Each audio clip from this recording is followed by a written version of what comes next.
Update. Bree is due in September around the 22nd, so there is no option for abortion. I don't think that or adoption ever was. Ollie admitted it was on purpose last night. Apparently, it was Bree's idea first, as a joke, that turned into a plan together. Bree's parents will only pass messages through my son, and I've heard this for myself. I stood outside the door and listened to them say, "Tell your mother, insert the following below," because I know I will just go off on her about that bullshit still. They are talking shit about me with my kid. That's crazy. They are appalled that I would think that way of Bree when I have known her for more than half her life and do not wish to talk to me. I will not allow him to move out there alone. There are some past issues, such as Bree breaking up with him twice in the last 18 months because she found someone that she liked more in her new town. That was around August and October last year, and it was the same boy. When it ended, she came back to Ollie. Bree is a nice girl, but her behavior is toxic and has been since a child.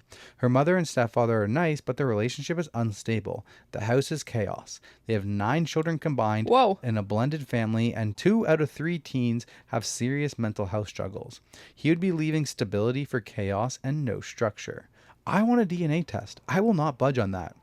I am close to cutting off his contact totally at this point because they are only empowering him and reinforcing his behavior towards me and his father. His father is a man of few words, which is unhelpful. So far, he's backed everything I've said and only really chosen to say, quote, "You have the intelligence of a pear." What? Towards OP or towards the son? Towards the son. Oh.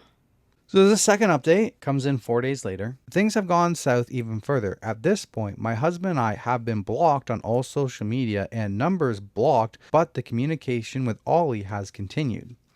Ollie gave us Bree's parents' email address to send an email to, but before using that, I asked him to video chat Bree with me there, and then I could ask Bree to please go get her parents so I can talk to them about this, and tell that if they were going to continue to refuse, then I would be blocking all contacts to Ollie and communication until this is resolved.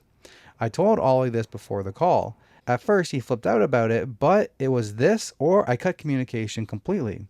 I do think he understood that it is not okay that our parents are speaking to me through minors, and he said himself he would like us to talk to each other. Yeah. Bree joined the call and hung up when she saw that I was there too. Ollie called back a few times and she didn't answer.